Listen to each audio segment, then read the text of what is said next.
29واں 30واں مکمل یاد کر لیں، سورہ یاسین یاد کر لیں، سورہ ملک یاد کر لیں، اور سورہ کہف یاد کر لیں، سورہ سجدہ یاد کر لیں. سمجھ رہے ہیں؟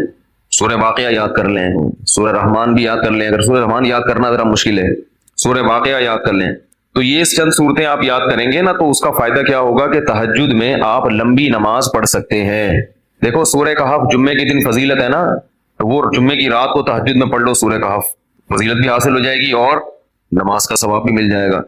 جن لوگوں کو قرآن کا حصہ یاد نہیں ہوتا وہ تہجد لمبی رکعتیں پڑھ ہی نہیں سکتے. وہ علم طرح سے بس پڑھتے رہیں گے، رکوع کریں گے پھر اٹھیں گے. تو وہ تہجد میں جو ہے نا کچھ اپنا سینے میں اتنا قرآن محفوظ رکھنا چاہیے تاکہ کبھی انسان کی طبیعت میں نشاط ہوتا ہے، وہ لمبی نماز پڑھنا چاہتا ہے تو پڑھ سکے. وہ سمجھ رہے ہیں؟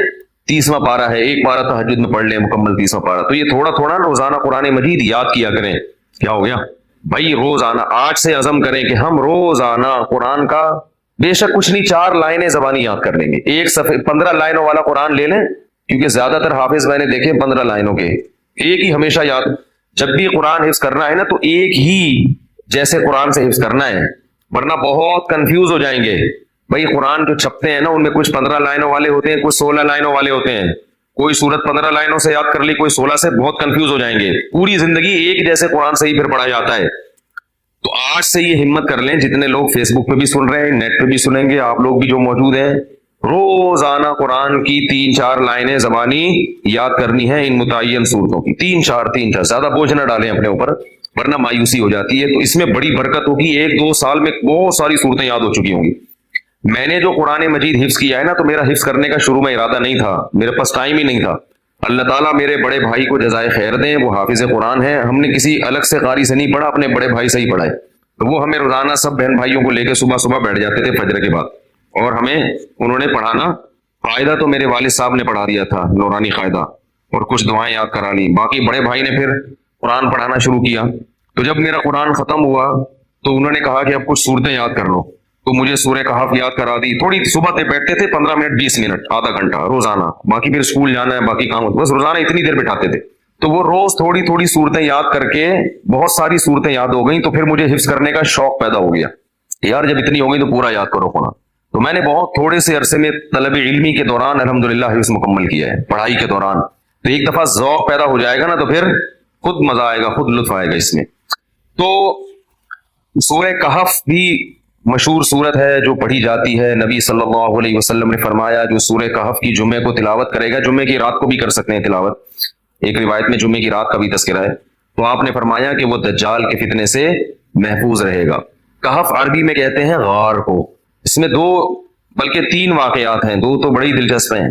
پچھلی قوموں میں چند نوجوان تھے جو ایمان لے کر آئے. جو کیا کیا انہوں نے؟ لیکن وہ جس ملک میں وہ رہتے تھے وہاں کا بادشاہ بڑا ظالم تھا، وہ ایمان والوں کو زندہ رہنے نہیں دیتا تھا. تو ان نوجوانوں نے مل کے یہ کہا کہ ہم یہاں رہ کر اپنے ایمان کی حفاظت نہیں کر سکتے، ایمان ظاہر کریں گے یہ ہمیں مار دیں گے، تو ہم اس ملک کو چھوڑ کر کہیں نکلتے ہیں. یہ بڑی قربانی ہوتی ہے اپنا ملک چھوڑ دینا اللہ کے لیے. ہمیں چھوڑنے کی ضرورت اس لیے نہیں ہے کہ ہم چھوڑ کے جائیں گے کہاں، یہ بڑا مسئلہ ہے نا. تو ہم یہیں رہ کے دین پر عمل کریں، اور الحمدللہ اللہ کا شکر ہے اتنا ہے کہ جو کرنا چاہے تو عمل کر سکتا ہے. تو انہوں نے کہا کہ اب ہم کیا کرتے ہیں، یہاں سے نکلتے ہیں. اب اللہ نے دیکھو ان کے ساتھ کیسی رحمت کا معاملہ کیا. اصل میں یہود و نصارہ اس واقعے کو جانتے تھے، تو وہ نبی کی نبوت کا امتحان لینے کے لیے انہوں نے نبی سے یہ واقعہ پوچھا کہ اصحاب کہف کا کیا واقعہ ہے. یہود و نصارہ تو جانتے تھے، ان کی آسمانی کتابوں میں بھی تھا، تاریخ سے بھی نقل ہوتا چلا آ رہا تھا نا، بڑا دلچسپ واقعہ تھا. تو یہ چیزیں تو پھر سینہ بسینہ نقل ہوتی ہیں. لیکن یہ واقعات مشہور تھے مدینہ میں جہاں یہود و نصارہ رہتے تھے. اہل مکہ کو ان چیزوں کا علم نہیں تھا. تو انہوں نے نبی کا امتحان لینے کے لیے پوچھا کہ اصحاب کہف کا کیا واقعہ ہے. تو اس پر اللہ تعالیٰ نے سورہ کہف نازل کی اور بتایا انہم فتیۃ آمنوا بربہم، چند نوجوان تھے جو اپنے رب پر ایمان لائے. اکثر توبہ کی توفیق جوانی میں ملتی ہے، چاہے گناہوں سے توبہ کرنی ہو یا کفر سے توبہ کرنی ہو. میں نے بوڑھوں کو بہت کم دیکھا اسلام قبول کرتے ہوئے، بلکہ دیکھا ہی نہیں. جتنے میں نے غیر مسلمان ہوتے ہوئے اپنی زندگی میں دیکھے ہیں وہ سب کیا ہوتے ہیں؟ جوان. حالانکہ اس وقت مزے اڑانے کی عمر ہوتی ہے. پتہ یہ چلتا ہے کہ جوانی میں توبہ آسان ہے، بڑھاپے میں توبہ مشکل. کیوں؟ جوانی میں جیسے گناہوں کا جوش ہوتا ہے تو گناہ سے بچنے کا جذبہ بھی جوانی میں ہی پیدا ہوتا ہے، کیونکہ جوش کا ہونا ضروری ہے گناہ کے لیے بھی اور توبہ کے لیے بھی۔ کیا ہو گیا بھائی؟ بھائی ایک آگ بھڑکتی ہو نا جسم میں، گناہ کی بھی آگ بھڑکتی ہے اور گناہ سے توبہ کے لیے بھی جذبہ چاہیے۔ بڑھاپے میں جذبات کیا ہو جاتے ہیں؟ ٹھنڈے، نہ گناہ کا وہ جذبہ رہتا ہے اور نہ گناہ سے توبہ کا وہ جذبہ رہتا ہے، لہذا نیوٹرل ہو جاتا ہے۔ بس جس